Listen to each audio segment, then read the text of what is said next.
Bonjour Marine, Bonjour Dylan. comment vas-tu? Bah écoute, ça va, hein, confiné comme tout le monde, mais motivé et puis j'essaye de garder le moral. Eh ben, je suis très ravi de te retrouver aujourd'hui pour ce nouvel épisode des cafés visio qu'on organise avec un acteur incontournable de plusieurs filières puisque on en parlait, on a eu l'occasion d'échanger. Vous êtes un peu vous à la croisée des mondes entre le sport, le tourisme, le thermalisme puisque tu travailles pour la ville de Ballaruc-les-Bains. Tu es chargé de mission de développement sport, santé, bien-être pour la ville de Ballaruc-les-Bains et la station thermale.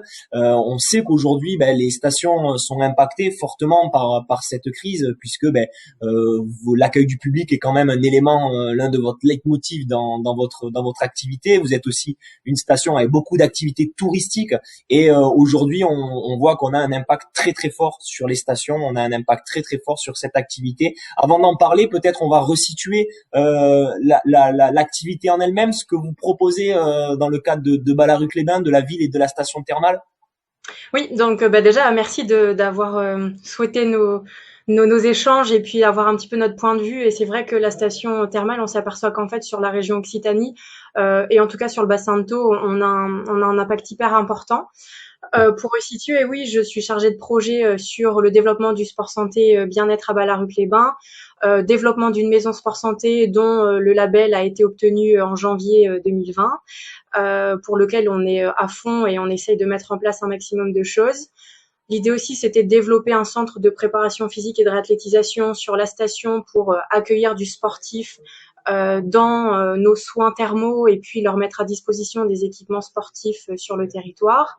Et puis aussi faire de Ballaruc-les-Bains un territoire olympique et on est sur le point de recevoir ou non un label sur les centres CPJ, centres d'entraînement de préparation aux Jeux. On a obtenu le label Terre de Jeux, c'est une première étape. On espère pouvoir avoir cette deuxième étape qui nous permettrait peut-être de développer de nouvelles activités et justement de diversifier l'activité thermale et comme tu le disais, lier le tourisme, le sportif, l'activité économique du territoire, les hébergements, la restauration et faire de la station un projet complet autour du sport et de la santé. Mais on espère que cette étape numéro 2 va être franchie, on l'espère de tout cœur.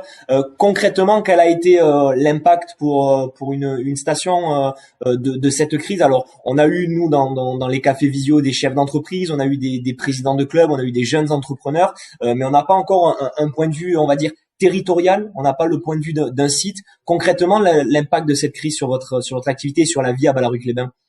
Alors, je vais pas parler là au titre de Marine Tanguy, chargée de projet, mais je vais parler au titre qui m'est autorisé de la direction générale de la mairie, du directeur des termes et du directeur de l'office du tourisme, à qui j'ai posé quelques questions et on est en lien direct pour savoir quelles sont l'orientation de nos projets. Ben, aujourd'hui, la ville, c'est une ville fantôme, puisque bien évidemment, Ballaruc-les-Bains vit principalement de l'activité thermale. Donc, depuis le confinement et la fermeture de l'établissement thermal début mars, toute activité s'est arrêtée, activité économique s'ensuit. Sur les termes, par exemple, c'est 410 salariés, 390 agents au chômage partiel. Au sein de la mairie, on a le maintien du service public, donc les activités pour certains agents sont maintenues, d'autres sont en télétravail. Certains qui étaient en contrat, on va dire, CDD déterminé, malheureusement, n'ont pas pu être reconduits. Donc ça, c'est très difficile à gérer pour nos services. L'Office du tourisme a 9 agents, pareil, au chômage partiel. 2 agents qui sont encore en télétravail.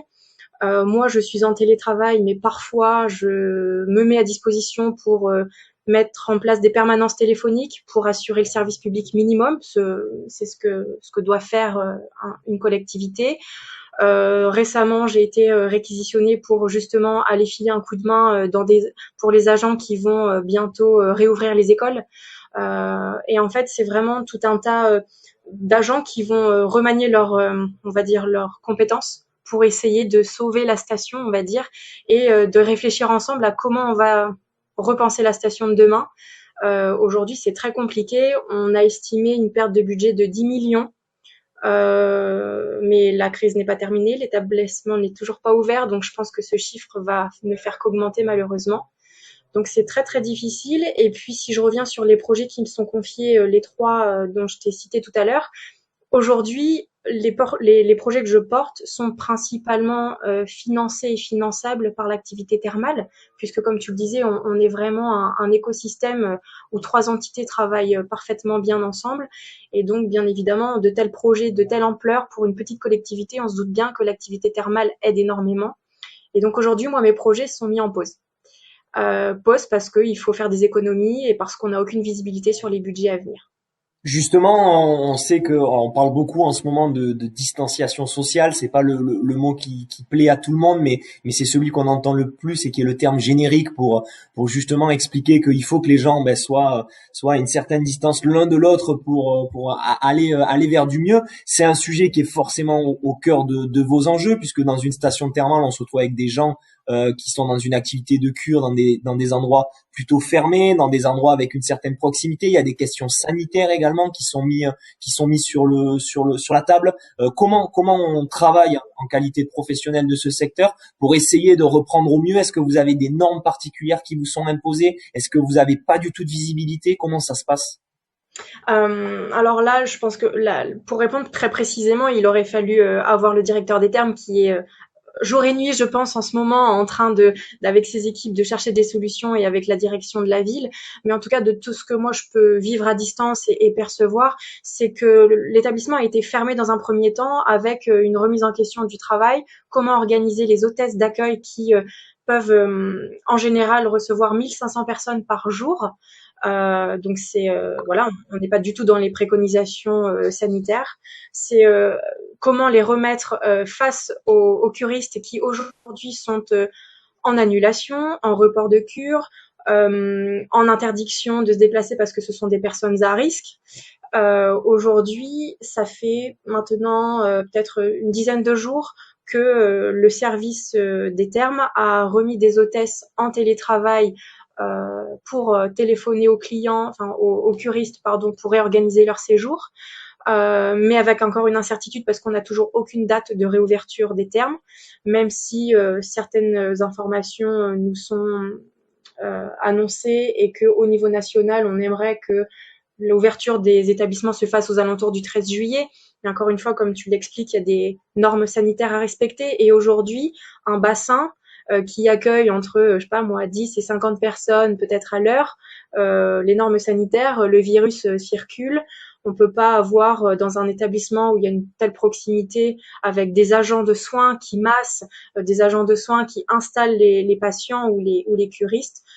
C'est hyper difficile à gérer.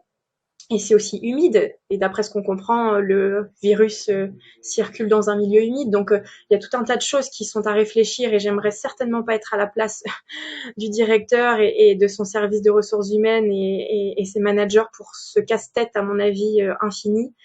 Et en tout cas, ça coûte aussi énormément d'argent puisqu'il faut, pour chaque patient, j'imagine, avoir un masque différent, pour chaque agent, un masque différent, des serviettes, du gel hydroalcoolique, des gants, des surchaussures, etc., qu'il va falloir pour chaque patient et chaque curiste. Donc, on perd de l'argent parce que les termes sont fermés et économiquement parlant, la station subit. Mais en plus de ça, il va falloir faire des achats supplémentaires pour pouvoir mettre en place tous ces gestes barrières et toutes ces préconisations sanitaires. Donc, j'ai aucune précision sur le coût que ça peut avoir, mais je pense que ça va être très compliqué. Et si vraiment on ouvrait au mi-juillet, comme certains documents peuvent le préconiser, ça sera vraiment hyper, enfin, très très beau comme travail. Mais aujourd'hui, je suis pas sûre que ça fonctionne parce que, comme tu dis, c'est trop compliqué à mettre en place pour l'instant. Mais en tout cas, si les équipes arrivent à le faire, chapeau quoi. On parlait il y a quelques temps, il y a quelques jours, lors d'une conférence d'un café éco qu'on organisait sur la thématique du tourisme et des loisirs sportifs. On parlait bien évidemment des enjeux de ce secteur du tourisme, tourisme en lien aussi avec les activités de loisirs, voilà, et ce tourisme sportif. Je le disais, comment dans la station là, ou enfin dans la ville, comment on envisage la période touristique là? Est-ce qu'on se prépare justement? Est-ce qu'on accompagne les professionnels? Est-ce que on a déjà des premières perspectives. Alors je demande pas forcément de donner des infos totalement imaginaires. Enfin voilà, mais est-ce que déjà vous avez la possibilité de réfléchir à deux trois éléments, deux trois stratégies? Oui, alors le lien avec le directeur de l'Office du tourisme, justement, ça a été dès la fermeture des thermes, déjà faire le lien avec tous les hébergeurs et les commerçants pour leur expliquer la situation, même si eux aussi pouvaient subir en tant que commerçants des restrictions hyper importantes. Mais quand tu es commerçant et qu'en plus tu dépends de l'activité thermale, tu as double sanction. Donc l'Office du tourisme a tout de suite pris en charge tous les hébergeurs avec un courrier d'accompagnement en leur proposant un après-crise déjà, dès le début, en leur préconisant de peut-être rénover leurs appartements en attendant, d'installer la Wi-Fi, puisque certains ne l'avaient pas encore, de revoir leur mobilier, pour essayer de se dire, ben voilà, on est fermé, mais profitons de cette fermeture, parce que finalement, la station ferme 1 mois dans l'année, 2 mois exceptionnellement cette année pour des travaux un petit peu plus importants à mettre en place entre décembre et début mars. Donc on a quand même ouvert que 15 jours, je tiens à préciser, parce que l'ouverture des thermes c'était début mars et on a fermé aux alentours du 12, 15 mars ou 9 mars, je sais plus. Et donc du coup l'Office du tourisme a tout de suite pris en main cette situation et a aussi proposé des formations en ligne pour les hébergeurs, pour s'améliorer dans l'accueil de clients, pour mettre en place des outils connectés ou des choses comme ça, et puis discuter avec eux de l'après-crise sur comment repenser leurs offres d'hébergement. Et donc j'ai vu passer quelques éléments sur apprendre à louer son appartement sur des courts séjours. Parce qu'ici, on est très habitué à louer de 3 semaines, voire 1 mois en 1 mois, puisque le curiste arrive pour 3 semaines de soins et en général, il arrive quelques jours avant et il repart quelques jours après. Donc, c'est souvent des locations d'1 mois. Donc, finalement, l'hébergeur, il a moins de va-et-vient et bien souvent, c'est l'Office du tourisme qui le prend en charge ou des agences ou de manière privée, mais la plupart sont sous la tutelle, entre guillemets, en tout cas sous les conseils de l'Office du tourisme.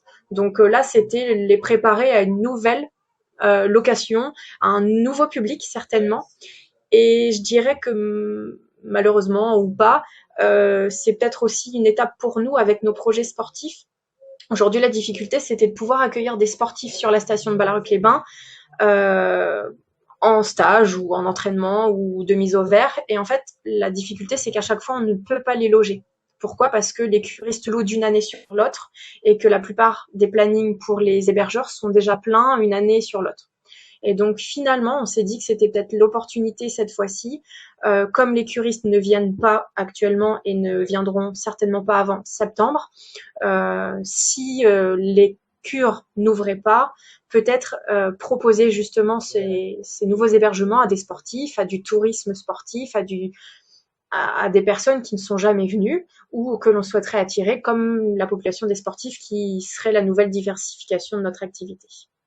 Marine, quand on regarde l'attestation de sortie qui a été mise en place par le gouvernement pour permettre aux gens du coup d'aller en extérieur avec une raison, parmi ces raisons, il y avait la pratique du sport qui était mentionnée au milieu des raisons professionnelles ou alors des raisons de vie sociale et d'achat. Voilà, on avait quand même la possibilité de sortir pour faire du sport d'un point de vue alors personnel, mais on en parle aussi beaucoup. C'est quand même une vraie valorisation, une vraie reconnaissance aujourd'hui de la pratique sportive.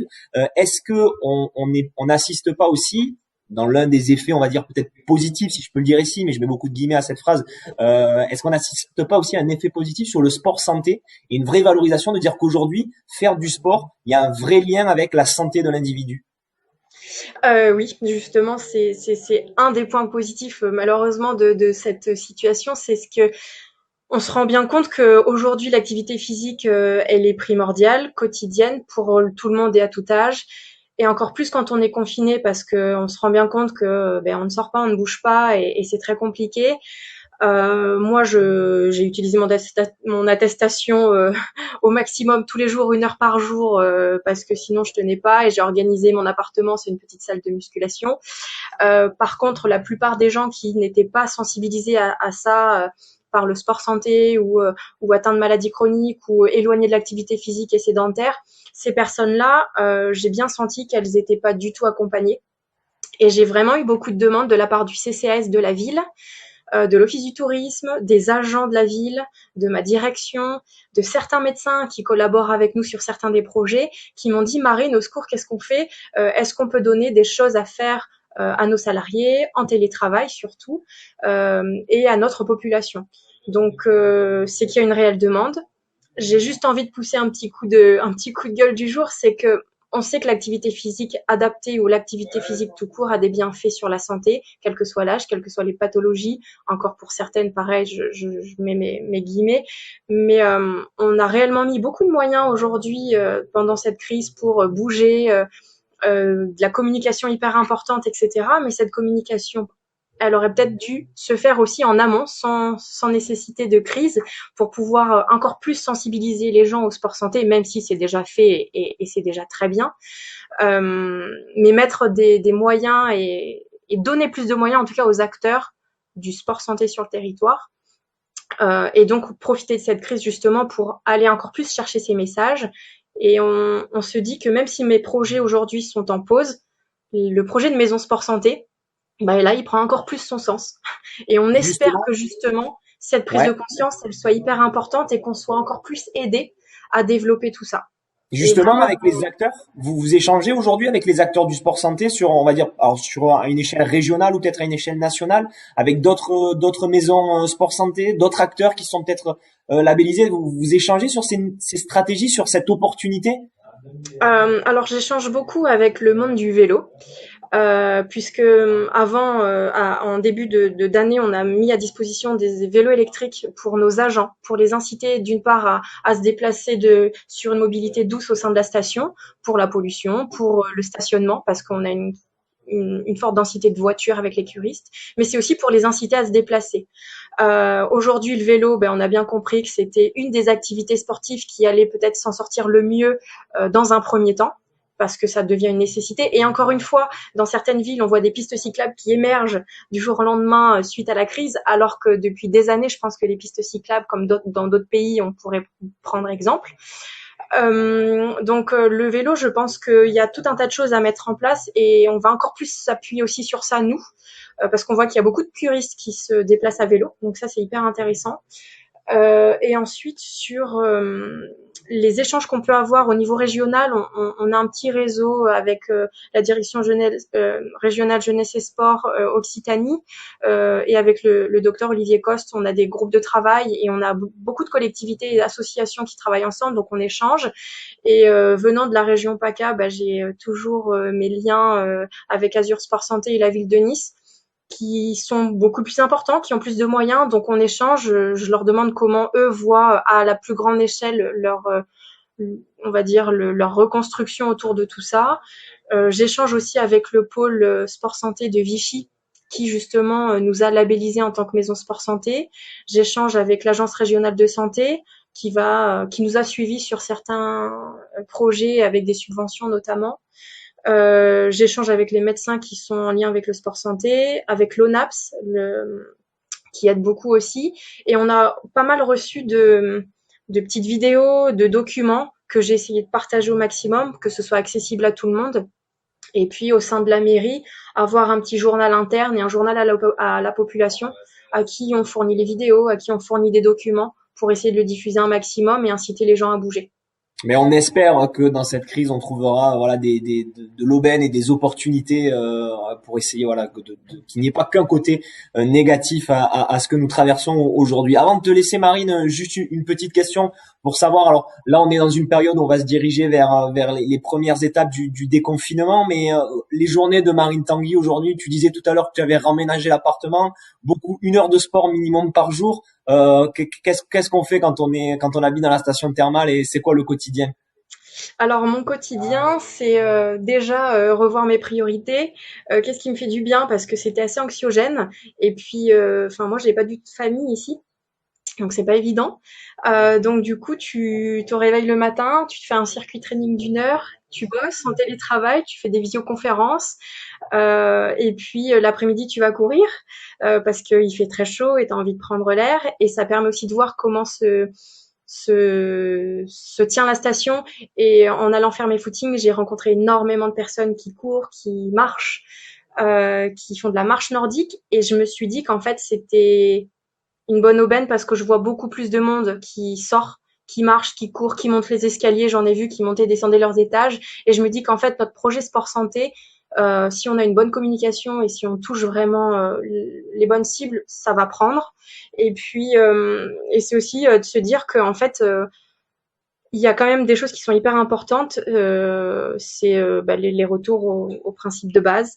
Même si je suis en télétravail et que je pratique peut-être même plus de sport que d'habitude, même quand je m'entraîne à haut niveau, j'arrive à caler plus d'heures et je suis vachement plus efficace.